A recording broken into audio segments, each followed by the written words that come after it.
Kaya pala magtataka po kayo, bakit, di ba? Bakit parang yung kawa, napaka-perfect yung pagkakagawa. Na halos lahat yung sa dimension niya, maayos. Ito pala, mayroon siyang parang pulmahan ang dating. Ito na po yung parang lumah niya. Oo.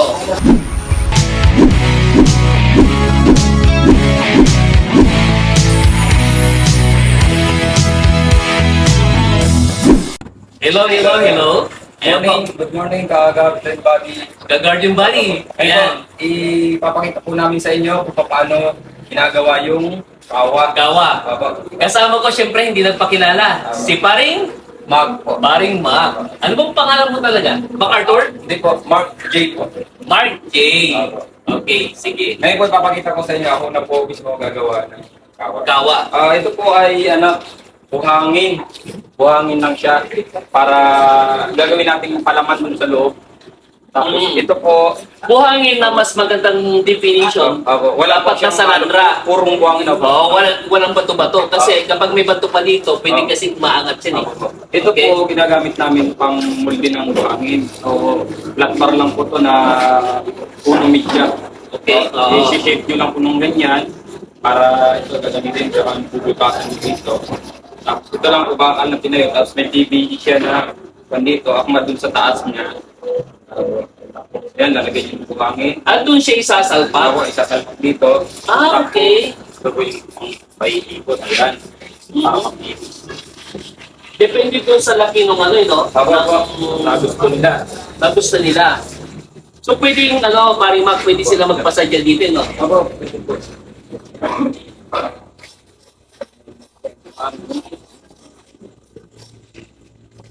Kaya pala magtataka po kayo, bakit, di ba? Bakit parang yung kawa, napaka-perfect yung pagkakagawa. Na halos lahat yung sa dimension niya, maayos. Ito pala, mayroon siyang parang pulmahan ang dating. Ito na po yung parang lumah niya. Oo. So ipo-form mo na yan, in a way na kapag maayos na yan, tapos saka may papatong dyan yung Ako yung concrete. titimin ko yan. Bubuhusan lang po yan. Bubuhusan lang. Okay? So ngayon, sige, mamaya po no, ang dami ko pong tanong. Kasi syempre, pag pinuusap po yan, hindi po ba ang kawa kasi, merong ano yun eh, may lapad, di ba? May kapal. May kapal to. So ibig sabihin, meron ka rin ibang ganyan na pang-molde Sa ano po naman yun, sa concrete na yun. sa concrete na yon, yung panglabas niya. O, di po ba yung logic ko? Ito yung panloob, di po ba? Para kung isipin nyo yung pang-molde niya, doon sa panglabas, dapat mas malaki. So usually, ang tanong ko lang ngayon, next question. Ano yung kapal nung kawa na madalas na kinukonsider ninyo sa paggawa? Ito po kasi yung size na to, medium na to. Oh. Pagka... Anong difference? Ano yung difference niya? Ano yung... ito. Nalalagay po namin ng PVC. Ayan. Ayan. Okay. Mark yung pantanggal ng ano dito. So parang ano lang to, parang half inch yung ano. Yung mga... Siguro po yung kapal ng labi yung mga pan. Halos dos na siya. Yung sa labi. Opo. Pero dito sa may parting kitna, medyo medyo... Mga kakapal, mga ganito din po kakapal. Ganyan din kakapal. Siguro. Sige, sige.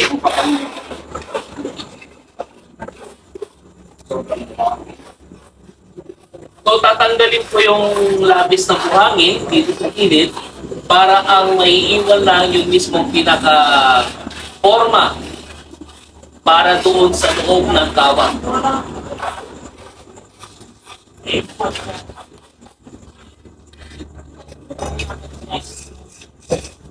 Isa pang pasada. Yan ang sinasabi nilang trabahong malupit. Isang madiskarte at saka trabahong with quality.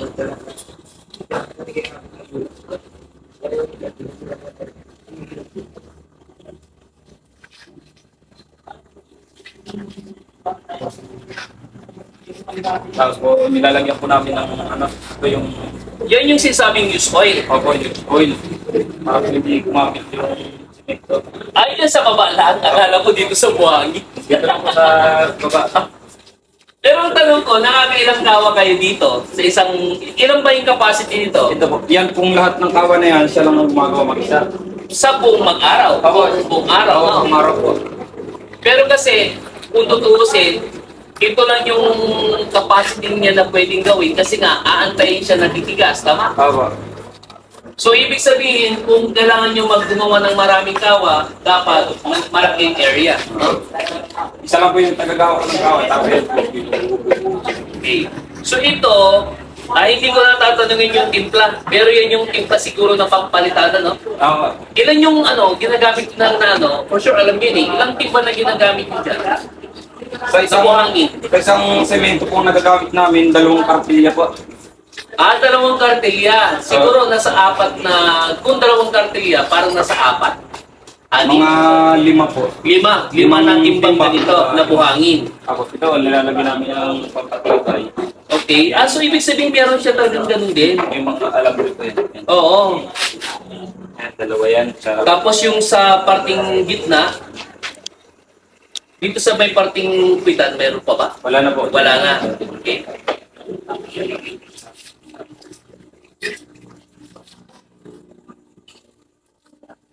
Ayan po ha. Ito po yung demonstration kung paano po gumawa ng kawa.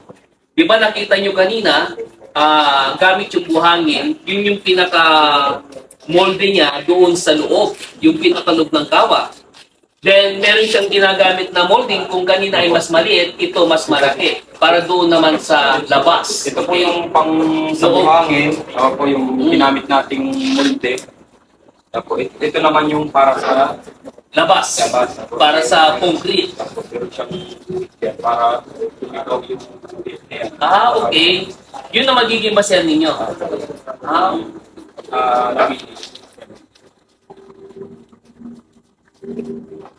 may PVC po yun sa loob para Pero dapat ang semento, hindi siya dapat gaanong basa. Palagay mo. ito po kasi mabilis kong tumuyo. Kaya ganyan po namin. Kaya lang ngayon, Okay. pinara ko na para dapat po ito mamaya-maya pa. Oo. Paparami. Para kumbaga po Ang point lang kasi, as part of demonstration, So, para dapat ito medyo papatuyin Oo, muna. patuloy pa po yan. Then after, saka lang siya imumulta, gano'n. Oo. No? Okay, very good. Then, habang inaano yan, ito yung kalalabasan. Opo, yan na po yung magiging finish. Tapos ito na lang, para to end. Upo ka dito, paring Mark. Mark. To end, yung pag natapos na ito, di ba tumigas na siya? Doon ka pala mag-a-apply ng ito yung pinaka... Puro bubud po. Sinatabuyan namin ng Puro. tuyok. Kailan mo ina-apply yun? Pag na-finish na po, Pag na-finish na ito. halimbawa, nabara na. Oo. Saka po bubudura sa ulit, papadaan. Papadaanan ulit para maging ganito yung kalabasan, no? Tapos saka yung pinaka-page niya pag isa, kung gusto mong pipinturahan. Ang gagawin ko muna, pupuruan muna, Oo, tapos bibinturahan. pipinturahan. Pagka tuyo. Okay, ayan po ha, another learning. So kasama ko po si Paring Mac, dito lang sa Guagua, Pampanga. Along the highway lang po yung kanyang pasuan, no? Again, this is anong part ito? Pasuan ito? Predillas Spots. Predilia Spots. And number, again, para banggit yung number mo, Paring Mac. Text or tumawag po kasi sa number ko, 0946-02-54351. Ayun. Ayan, thank you ha. Again po, Gaylord, your guardian body, and with Paring Mac. Bye. Bye.